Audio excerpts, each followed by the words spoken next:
Je n'aime pas lire. Aïe aïe aïe, ça y est, je l'ai dit. J'ai dû perdre au moins 80% de mon audience. C'est pas grave, je continue pour celles et ceux qui restent. Aujourd'hui, on va parler lecture, ou plutôt non-lecture. Si vous n'aimez pas lire, ou si vous vous arrachez les cheveux parce que votre fille, votre fils n'aime pas lire, restez avec moi, j'ai la solution ultime à vous proposer dans cette vidéo. Vous n'allez pas être déçus. En attendant d'en savoir plus, je t'invite à t'abonner à ma chaîne, là, tout de suite, pendant l'intro.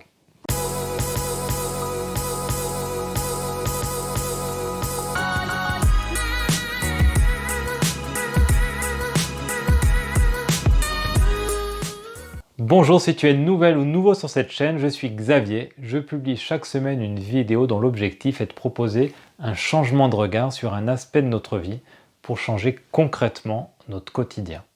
Si tu veux recevoir chaque semaine la fiche synthèse de ma dernière vidéo, il te suffit de cliquer sur le lien en dessous de la vidéo dans la description.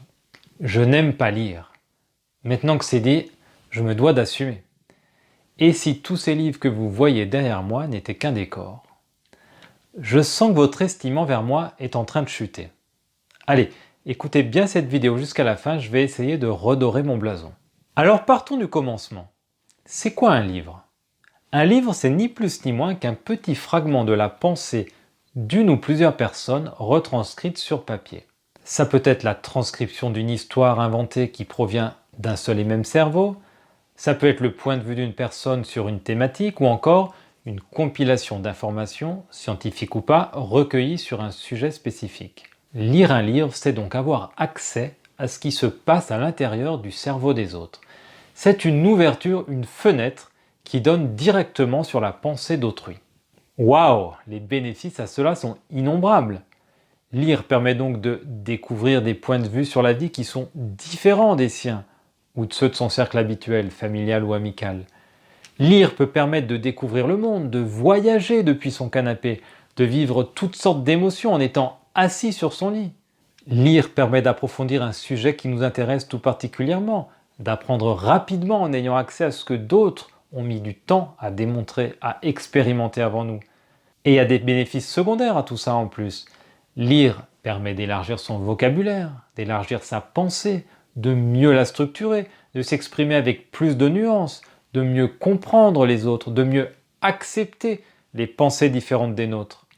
Avec tout ça, on comprend que cette activité soit valorisée par la société. Le problème, c'est que si certaines ou certains sont férus de lecture, d'autres, ne s'y intéressent, mais alors pas du tout, ils ont tout essayé, ou pas d'ailleurs, rien n'y fait, ils n'aiment pas lire. Comment résoudre ce problème? Comment prendre goût à la lecture? Comment faire aimer la lecture à mon ado? Quelle est la meilleure stratégie pour donner le goût de la lecture à mes enfants dès leur plus jeune âge?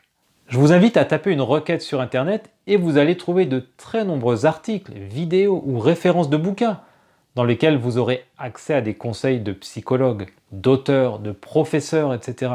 pour résoudre ce problème et tenter de rallier la communauté des lecteurs. Et si on considérait tout ça autrement? On a vu tous les avantages de la lecture, c'est indéniable. Mais pourquoi faudrait-il absolument lire et aimer lire? Pourquoi tout le monde devrait faire des efforts, mettre en place des stratégies pour enfin se mettre à lire? Beaucoup de personnes n'aiment pas faire du sport, ne pratiquent pas la musique ou même d'activités artistiques. De nombreux autres n'ont pas plaisir à cuisiner, à jardiner. Pourtant, chacune de ces activités représente une source d'enrichissement incroyable. Se passionner pour un sport est une source infinie de découvertes pour un enfant ou pour un adulte.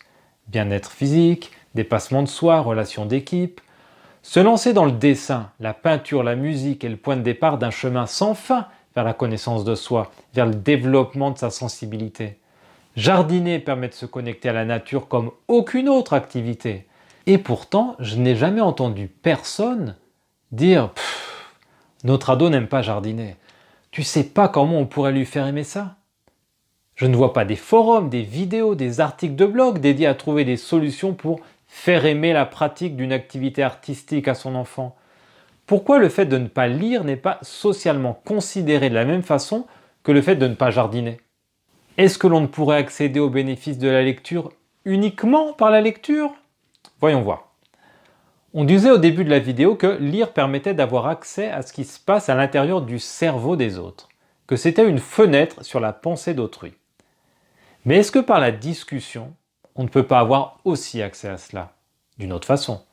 Est-ce qu'en visionnant des vidéos sur YouTube, on n'a pas aussi accès à cela? Et même de façon plus directe, plus instantanée, plus concentrée. Franchement, ce que je partage avec vous par mes vidéos, je pourrais en faire un livre, mais dans les deux cas, l'information passe. Le geste de faire passer ma pensée depuis mon cerveau jusqu'à celui de ceux ou celles qui m'écoutent est bien là. Est-ce qu'en assistant à des conférences, des séminaires, on n'a pas aussi accès à la pensée des autres?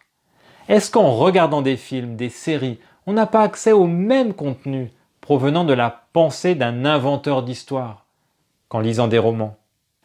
Les cinéastes ont aussi un talent fou pour nous faire vivre des émotions depuis notre canapé. Bien sûr, les mécanismes ne sont pas exactement les mêmes entre lire et regarder une série. Mais chaque activité a ses avantages. Certaines personnes apprennent à parler anglais avec un très bon accent en regardant des films ou des séries en VO. Il y a quelques années, j'ai connu un couple de Chiliens qui avait appris à parler le français uniquement en écoutant et réécoutant tout le répertoire musical de Brassens, pas en lisant. S'il vous plaît, arrêtons de faire de la lecture une valeur qui laisse de côté tous ceux qui n'aiment pas lire. Pourquoi lire un bouquin aurait plus de valeur que regarder un film? Pourquoi en tant que parent, on se dit « on a de la chance, notre enfant aime lire » et pas « on a de la chance, notre enfant aime regarder des séries ». Pourquoi on considère avec respect une personne qui est passionnée de lecture et on regarde avec amusement, voire un peu de mépris, une autre qui se passionne pour le foot? La première va développer une culture littéraire, la seconde une culture sportive, point. Elles ne vont pas développer les mêmes compétences, elles ne vont pas avoir les mêmes métiers. Tant mieux, c'est un cadeau que nous soyons tous différents. Nous avons le droit de ne pas aimer lire et ce n'est pas une tare. Incitons nos enfants à vivre leur passion plutôt qu'à lire absolument, à contre-cœur. Toute activité faite avec passion leur apportera beaucoup plus qu'une lecture non appréciée. Et même si votre enfant se passionne pour les collections de sous-bocs de bière, eh bien c'est extra, il va découvrir des milliards de choses. Je connais un couple qui collectionne tous les objets ayant pour effigie la vache qui rit. Ces personnes ont une vie incroyablement riche intellectuellement, par leurs voyages, leurs recherches, leurs rencontres. Ils ont développé une capacité hors du commun à chercher, dénicher, dégoter. Ce sont des chasseurs de trésors hors pair qui ont toujours des anecdotes passionnantes à raconter. En parlant de leur passion, ils transmettent une énergie incroyable. Pourtant, si on ne regarde que froidement l'activité, les horloges et les sets de table à vache qui rit, et si ne pas aimer lire présentait même des avantages, ce serait quoi? Personnellement, je trouve que le fait de ne pas lire permet d'aller chercher en moi mes réponses qui sont justes pour moi, plutôt que de partir à la recherche des réponses des autres. Avant d'avoir des enfants, beaucoup de personnes me disaient « Tu devrais lire ce bouquin sur l'éducation, et celui-là aussi ». Mais moi je n'avais pas envie, je ressentais que l'élan devait partir du fond de moi. J'avais envie de découvrir moi-même les choses qui allaient m'arriver, trouver mes solutions. Pas appliquer plus ou moins habilement les recettes que j'avais lues précédemment, me lancer sans a priori théorique. Idem pour la création de mes vidéos. Un copain me disait « Tu fais comment pour faire ta vidéo hebdomadaire? Tu lis beaucoup, tu te documentes ?» Eh bien non justement, je ne dis pas que je m'interdis strictement de regarder une ou deux vidéos sur le sujet, mais la plupart du temps je préfère partir avec ce que je ressens plutôt que de partir de ce que pensent et disent déjà les autres. Bien sûr que ça peut aider à se positionner, mais partir du vide peut aussi permettre d'aller chercher uniquement en soi, plutôt que de plus ou moins répéter ce qu'on vient de lire ou d'entendre. J'aime beaucoup cette citation de Jean le Rond d'Alembert qui disait « Trop de lecture peut étouffer le génie ». Alors lisons, lisons et lisons encore autant que nous le voulons. Chaque livre est un trésor.